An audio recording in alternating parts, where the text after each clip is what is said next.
اگر گھر میں جھگڑا ہو جائے تو جانا کہاں چاہیے؟ حدیث میں دیکھیں. اور یہ بات بھی آپ سے کہوں، کسی کا گھر ایسا نہیں ہے جس میں جھگڑا نہ ہوتا ہو. جو لوگوں کے گھروں کے جھگڑوں پہ تبصرہ کرتے ہیں انہیں حق نہیں ہے. جھگڑا ہوگا گھر میں، اگر گھر ہے تو ہوگا. جہاں گھر ہے، کچھ لوگ کہتے ہیں ہمارے گھروں میں نہیں ہوتا. میں نے کہا میں نہیں مانتا، اس لیے کہ اس گھر میں ہوتا ہے جس گھر کو عرش بھی رشک کی نظر سے دیکھتا ہے. لیکن یہ بات اور ہے کہ کوئی نرم ہوتا ہے کوئی گرم ہوتا ہے، لیکن ہوتا تو سب کے یہاں ہے. آئیے اس گھر کا جھگڑا بیان کروں جہاں سے جھگڑا بھی سیکھنے کا شعور ملتا ہے. جھگڑا اس معنی میں زگ زگ تک تک کے معنی میں. سیدنا مولائے کائنات علی کرم اللہ وجہ الکریم کی زگ زگ ہو گئی سیدہ کائنات سیدہ فاطمہ سے. آپ سے بیوی کے ساتھ کچھ بات ہو گئی. سیدہ نے کوئی جواب تو نہیں دیا کیونکہ بڑی تربیت یافتہ بیٹی تھی میرے نبی کی، رسول اللہ کی گود میں پلی ہوئی تھی. مولائے کائنات کسی وجہ سے کچھ باتیں آپ نے کی اور جلال میں تھے. سیدہ کو کچھ کہا، سیدہ نے کوئی بات آپ کو بتانے کی کوشش کی، لیکن آپ اتنی بات کر کے جتنی آپ کو کرنی تھی گھر سے نکل گئے. غصہ تھا، جلال تھا، گھر سے نکلے اور کہاں گئے؟ اللہ کے گھر میں گئے. حدیث بتا رہی ہے کہ اگر گھر سے جھگڑا ہو جائے تو وہاں سے نکل کر کاروبار نہ جایا کرو، کیونکہ ایک نیا جھگڑا آپ پال سکتے ہو. ہوٹل پہ نہ جایا کرو، وہاں کسی سے زگزگ ہو سکتی ہے. آپ دوستوں کی محفل میں نہ جایا کرو، کیونکہ جب آدمی کا دماغ گرم ہو، چڑچڑا ہو، تو پھر وہ کسی نہ کسی سے لڑتا ہی رہے گا. وہ ایک جھگڑے کو چھوڑ کے گیا تو پہلی بات تو ہم یہ دیکھتے ہیں کہ لوگ جھگڑا چھوڑ کر کے جانا ہی نہیں چاہتے کیونکہ وہ بہادری کے خلاف سمجھتے ہیں. اب میں یہاں پہنچ کر کے سوچتا ہوں جو علی اتنا بڑا بہادر کہ فاتح خیبر ہو،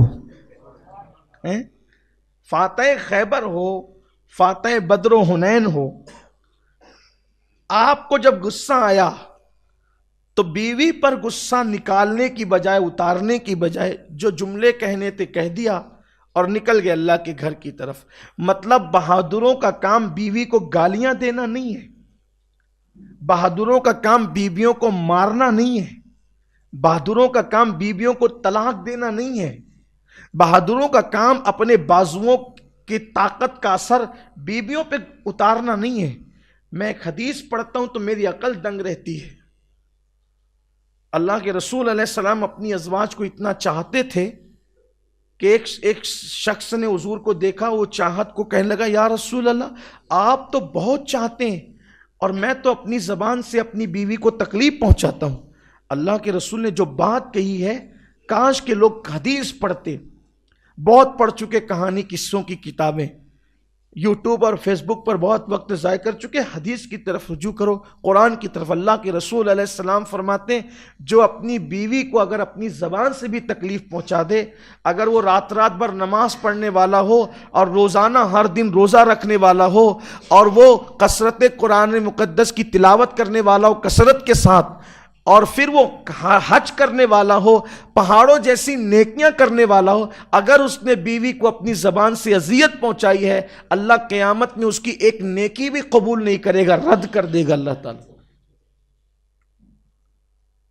ہم بہت حد تک کے ماں باپ کے حق کچھ حد تک جانتے ہیں، لیکن بیویوں کے حقوق کہاں ادا ہو رہے ہیں؟ آپ دیکھیں مسلم معاشرے میں دیکھیں، بیویوں کو تو پیر کی جوتیاں سمجھا جاتا، اور جو لوگ بہت محبت اور اکرام سے پیش آتے ہیں ان کو لوگ غلام کہتے ہیں. تو غلامی کر رہا ہے، وہ غلامی نہیں کر رہا ہے، وہ مصطفیٰ جان رحمت کی اداؤں کو ادا کر رہا ہے. اس لیے کہ کمزوروں کے ساتھ حسن سلوک کا حکم ہے. آج مسجد کا افتتاح ہے، میرا عنوان کوئی میاں بیوی کے حقوق ادا کرنا نہیں، لیکن بات آئی تو میں عرض کر رہا ہوں آپ کے سامنے. اللہ کے رسول فرماتے ہیں ایک نیکی بھی قبول نہیں ہونا ہے اس کی، اللہ رد کرے گا. اگرچہ اس نے پوری رات عبادت کی ہو، ہر دن اس نے روزہ رکھا ہو، کثرت سے قرآن کی تلاوت کی ہو. اللہ ہمیں شعور عطا کرے. تو عرض یہ کر رہا تھا کہ آپ نے کچھ جو زگزگ ہوئی، آپ کو غصہ آیا. جب غصہ آیا تو آپ گھر میں نہیں رہے، آپ نے گھر چھوڑ دیا اور گھر چھوڑ کر کے سیدھا گئے اللہ کے گھر میں. جب اللہ کے رسول تشریف لائے سیدہ پاک کے گھر میں، سیدہ فاطمہ کے گھر میں، تو پوچھا کہ تیرے چچا کا بیٹا کہاں ہے؟ یہ نہیں پوچھا تمہارا شوہر کہاں ہے. کیا فرمایا حضور کے یہی انداز ہے, گفتگو کا لہجہ یہی ہے. اگر اس پہ گفتگو ہو تو بہت لمبی گفتگو کہ وہ کس شان سے باتیں کرتے تھے. کہا تیرے چچا کا بیٹا کہاں ہے؟ کیونکہ زگزگ ہوئی تھی نا, تو تعلقات گنائے جا رہے ہیں. یعنی جو تیرا شوہر ہے وہ صرف شوہر نہیں ہے, بہت قریبی رشتہ بھی ہے. حالانکہ وہ ہیں حضور کے چچا کے بیٹے, لیکن مجازن عرب والے ایسا بولتے تھے. جیسے حضور نے کہا تیرے چچا کا بیٹا کہاں ہے؟ کہا اس کی حضور وہ کچھ بات کر رہے تھے اور انہیں جلال آیا, تو میں نے انہیں اپنی بات سمجھانے کی کوشش کی لیکن وہ نکل گئے. اللہ کے رسول علیہ السلام اپنی تربیت پر کتنا یقین تھا حضور کو. حضور نے فرمایا ٹھیک ہے. حضور اپنے سیدہ کے گھر سے نکلے اور علی کو ڈھونڈنے کہاں گئے؟ حضور کو یقین تھا کہ میں نے جو تربیت کی ہے اس کے خلاف نہیں ہوگا. حضور پہنچے سیدھا مسجد میں, تو مولائے کائنات مسجد کی زمین پہ لیٹے ہوئے تھے. یہ بھی حدیث پاک میں ہے کہ جب غصہ آئے, کھڑے ہو تو بیٹھ جاؤ, اور اگر بیٹھے ہو تو لیٹ جاؤ. پھر بھی غصہ نہ جائے تو ٹھنڈے پانی سے وضو کر لو, غصہ چلا جائے گا. یہ بھی حدیث پاک میں آیا کہ جب غصہ آئے تو اعوذ باللہ من الشیطان الرجیم پڑھا کرو. غصہ بڑی خطرناک چیز, اعوذ باللہ پڑھا کرو, وہ شیطان کی طرف سے. فرمایا ایمان کو غصہ ایسے تباہ کر دیتا ہے جیسے شہد کو الوا تباہ کر دیتا ہے. دماغ بہت ٹھنڈا رکھا کرو. اللہ کے رسول علیہ السلام نے صحابہ سے پوچھا سب سے زیادہ طاقتور کون ہے دنیا میں؟ صحابہ نے جواب دیا حضور جو سب کو پچھاڑ دے اور اس کو کوئی نہ پچھاڑ سکے وہ بہت طاقتور ہے. فرمایا نہ. کہا پھر حضور آپ ہی بتائیں. فرمایا جو غصے کو پی جائے وہ دنیا کا سب سے طاقتور انسان ہے. غصے کو ضبط کرنے والا سب سے طاقتور انسان ہے. تو اللہ کے رسول گئے تو دیکھا کہ وہ زمین پہ لیٹے ہیں, اور چونکہ اس وقت مسجد نبوی شریف میں چٹائیوں کا کوئی نظم نہ تھا, سجدہ بھی لوگ بغیر چٹائی کے کرتے تھے. بلکہ جب بارش آتی تھی تو صحابہ کی ناک اس زمین میں دھس جاتی تھی کیچڑ کے اندر. اس شان سے وہ نماز ادا کرتے تھے بارش میں, کیونکہ کھجوروں کی چھت تھی, کھجوروں کے پتے تھے, بارش آتی تھی تو پانی زمین پر آتا تھا, ان کی ناکیں دھس جاتی تھی.